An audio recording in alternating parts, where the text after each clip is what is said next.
आज के वीडियो में हम बात करेंगे संविधान के आर्टिकल 82 के बारे में, जिसकी की हेडिंग है रीएडजस्टमेंट आफ्टर ईच सेंसस, यानी प्रत्येक जनगणना के पश्चात पुनः समायोजन। यह आर्टिकल सबसे पहले तो यह कहता है कि हर 10 साल बाद में जो सेंसस यानी जनगणना होती है, उसके आधार पर हर 10 साल बाद में भारत के प्रत्येक राज्य में दो अलग अलग तरह का रीएडजस्टमेंट किया जाएगा। पहला रीएडजस्टमेंट तो रिलेटेड होगा किसी राज्य में लोकसभा की टोटल सीटें कितनी होंगी उससे, यानी कि इसके द्वारा तो एक राज्य में लोकसभा की जो टोटल नंबर ऑफ सीट्स हैं उस टोटल नंबर में चेंज किया जा सकेगा। फॉर एग्जांपल, जैसे कि राजस्थान में लोकसभा की टोटल सीटें हैं 25 और उत्तर प्रदेश में हैं 80, तो इस टोटल नंबर में हर 10 साल बाद में चेंज किया जा सकता है इस पहले रीएडजस्टमेंट के द्वारा। और इसके बाद दूसरी तरह का रीएडजस्टमेंट रिलेटेड होगा एक राज्य को जो लोकसभा की अलग अलग टेरिटोरियल कॉन्स्टिट्यूएंसीज में डिवाइड किया गया है उससे, यानी कि इस दूसरे तरह के रीएडजस्टमेंट के द्वारा एक राज्य में जो अलग अलग टेरिटोरियल कॉन्स्टिट्यूएंसीज हैं लोकसभा के मेंबर्स का चुनाव करने के लिए, या तो उनके एरियाज में चेंज किया जा सकेगा या फिर उनकी रिजर्वेशन पॉलिसी में चेंज किया जा सकेगा कि कौन सी कॉन्स्टिट्यूएंसी एससी या एसटी के लिए रिजर्व होगी और कौन सी जनरल होगी। जनरल का मतलब सबके चुनाव लड़ने के लिए ओपन रहेगी।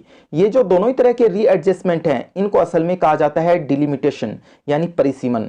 तो अब तक आपको अच्छी तरह से समझ में आ गया होगा कि इस आर्टिकल के प्रोविजंस के मुताबिक हर 10 साल बाद में जो सेंसस या जनगणना होती है, उसके कंप्लीट होते ही हर 10 साल बाद ये दोनों तरह के डेलिमिटेशन यानी दोनों तरह के परिसीमन भारत के हर राज्य में किए जाएंगे। अगला सवाल जो यहां पर बन सकता है वो ये बन सकता है कि ये जो डिलिमिटेशन या परिसीमन होता है ये किसके द्वारा किया जाएगा और किस तरह से किया जाएगा। तो इसका जवाब यह है कि ये सब कुछ निर्धारित करने का अधिकार दिया गया है हमारे देश की पार्लियामेंट को, और हमारी पार्लियामेंट ने इन्हीं शक्तियों का उपयोग करते हुए अब तक 4 अलग अलग डेलिमिटेशन कमीशन एक्ट यानी 4 अलग अलग परिसीमन आयोग अधिनियम बनाए हैं। पहला 1952 में, दूसरा 1962 में, तीसरा 1972 में और चौथा 2002 में। अब यहां पर आपको थोड़ा सा ये कंफ्यूजन हो सकता है कि थोड़ी देर पहले ही तो मैंने आपको ये बताया था कि ये जो डिलिमिटेशन या परिसीमन की प्रोसेस है ये हर 10 साल बाद में होगी, जबकि यहां पर आप देख रहे हैं कि 1972 के बाद अगले परिसीमन का नंबर आता है सीधा 2002 में। तो इसका क्या कारण है? इसका कारण है हमारे देश के 3 famous amendment, 42nd amendment, 84th amendment और 87th अमेंडमेंट। बात करें सबसे पहले 42nd अमेंडमेंट 1976 की, तो इस अमेंडमेंट के द्वारा यह व्यवस्था की गई कि ये जो दो तरह के रीएडजस्टमेंट या परिसीमन होते हैं, ये दोनों ही तरह के रीएडजस्टमेंट 1971 के सेंसस के बेसिस पर उस समय तक कंटिन्यू बने रहेंगे जब तक कि साल 2000 के बाद की पहली सेंसस के आंकड़े प्रकाशित नहीं हो जाते। सिंपल लैंग्वेज में बोलूं तो इस अमेंडमेंट के मुताबिक इन दोनों तरह के रीएडजस्टमेंट को करने की कोई जरूरत नहीं होगी जब तक कि साल 2000 के बाद की जो पहली सेंसस होगी उसके आंकड़े प्रकाशित नहीं हो जाएं। और जब तक ऐसा नहीं हो तब तक 1971 की सेंसस के आधार पर जो एडजस्टमेंट किया गया था वही कंटिन्यू चलता रहेगा। इसके बाद साल 2002 में लाया गया 84th अमेंडमेंट एक्ट 2002।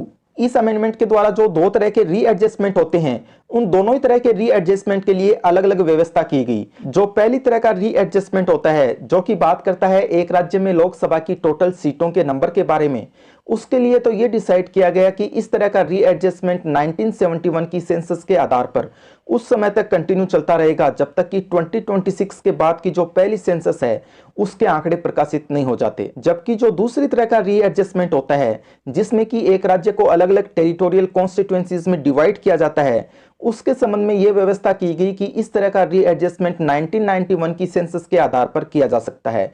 लेकिन ये जो 1991 का साल है ये ज्यादा इंपॉर्टेंट नहीं है, क्योंकि एक साल बाद ही यानी 2003 में जो 87th अमेंडमेंट एक्ट 2003 लाया गया, इस अमेंडमेंट के द्वारा 1991 के साल को बदलकर कर दिया गया 2001।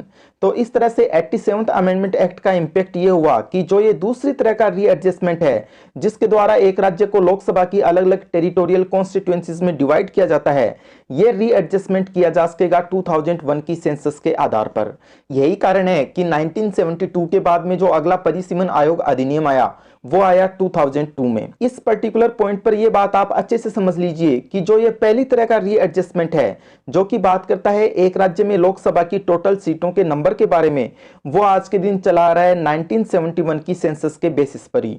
और जो दूसरी तरह का रीएडजस्टमेंट है जिसके द्वारा एक राज्य को डिवाइड किया जाता है लोकसभा की अलग अलग टेरिटोरियल कॉन्स्टिट्यूएंसीज में, वह आज के दिन चला आ रहा है 2001 की सेंसस के बेसिस पर।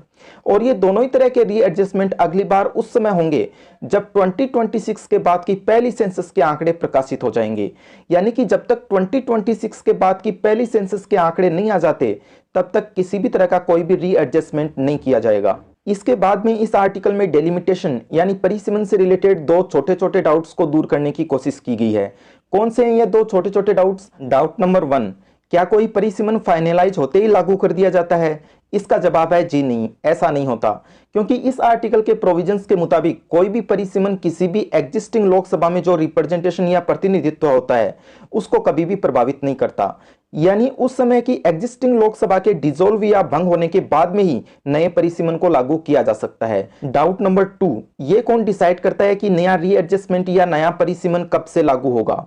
तो इसका जवाब यह है कि यह डिसाइड किया जाता है राष्ट्रपति के ऑर्डर के द्वारा, और जब तक नया परिसीमन लागू नहीं होता तब तक लोकसभा के जो चुनाव हैं वह पुराने एडजस्टमेंट के मुताबिक ही करवाए जाते हैं।